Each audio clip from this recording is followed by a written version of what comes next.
Over the course of a lifetime, nearly 20% of all women in America will suffer from mental illness. For many, this can result in a major disruption to an otherwise normal and well-balanced life. One form of mental illness that can be particularly debilitating is bipolar disorder, which can lead to clinical depression, even suicide. For one young woman in South Dakota, bipolar disorder led her on a journey from sufferer to suffragette. There was a time when Marley Prunty-Laura involved herself in the normal day-to-day activities of a teenager. She spent time with friends, did very well in school, and was a star on the debate team. But out of the blue, this healthy teenager's life would change dramatically. At first, we didn't know what was happening to me, and I would have these severe panic attacks where I would be really nauseous and I would be pale and, lose control of my thoughts, and I would shake, violently. Marley's mom, Robin, recalls the difficult time Marley experienced. She had physical problems, and we had all of those checked out. She was fine. Her grades were going down, and she basically missed a lot of school. And for her, that was a total change. My first episode was an episode of depression. I went through feeling really low and fatigued and really empty. And depression isn't necessarily feeling sad, for me anyway. It's more of a feeling of just not feeling and a feeling of numbness. Went from that to feeling very manic and like I had all these things to do, and like there wasn't enough time in the day, and I would not sleep for 3 or 4 days at a time. And the need for help progressed when I wasn't able to go to school. I couldn't focus, was really failing at school. So when Marley told me that, Mom, I'm a failure, and I don't know why I'm living, that was the day that I started calling Bethesda and everywhere. Finally, the answer came when doctors gave Marley their results. I was diagnosed with bipolar when I was 15 years old. That's right. When I was first diagnosed, it was really sort of a relief. Do they have bands on their own then? Oh, there's a name for what I'm feeling. This is tangible, this is real. No major change in your mood or anxiety levels since going up? But I'm feeling more energy, which is good. So. Good. Dr. Paul Gluck is an obstetrician gynecologist who's been working for years on the issue of screening women for mental illness.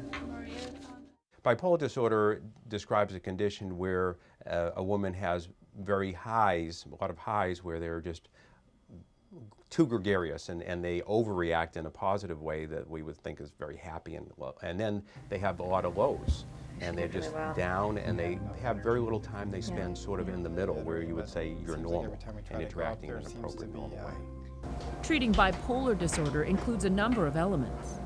I take medication every day as part of my treatment, as well as going to talk therapy every other week. So I have a psychologist and a psychiatrist. For Marley's family, worrying about the huge medical bills was an added burden. Unfortunately, our insurance didn't cover that treatment.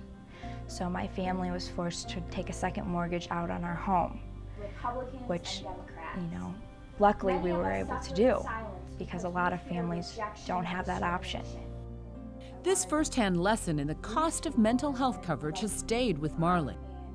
Today, this 19-year-old has taken her experiences and turned them into her life's passion. I know what it's like to struggle every day with the ravages of mental illness.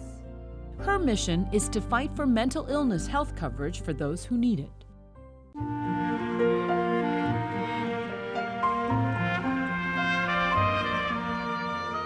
Marley's ambition to achieve equality for people with mental illness eventually led her to Washington, D.C. We have a moral obligation to our citizens. Really, this comes down to improving the lives of people and families and saving lives. Marley is taking action to help pass a bill called Mental Illness Health Parity. It's a piece of legislation that's been debated for more than a decade.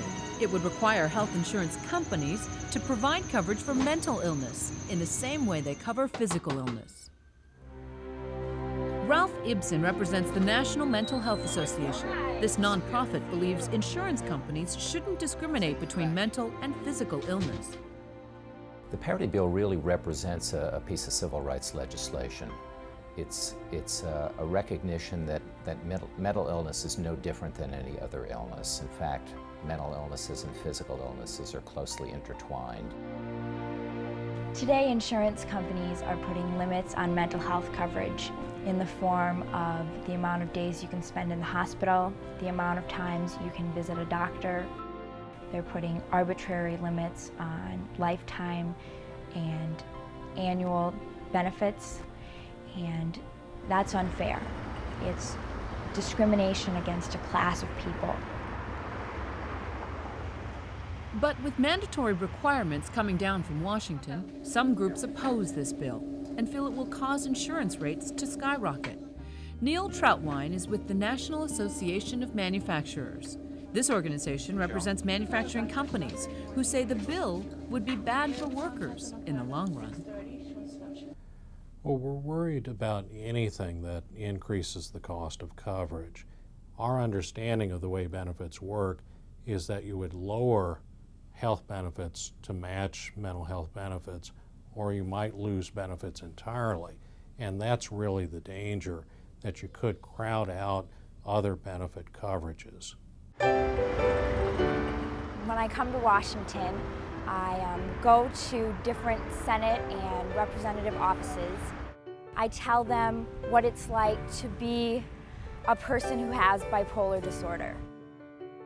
And I know that the task may seem daunting at first, but if you start small and you do it one step at a time, the results can be, magnified. For Marley, this journey has been a string of learning opportunities, each one inspiring her to make a difference. But it's important to recognize that the stigma associated with mental illness can be a real threat to that person's self-image and happiness. Doctors say that having a mental illness should not and does not define who a person is, and that there are steps that can be taken to help patients cope with this problem. Nearly twice as many women as men are affected by depressive disorders each year. These figures translate to 12.4 million women and 6.4 million men in the U.S.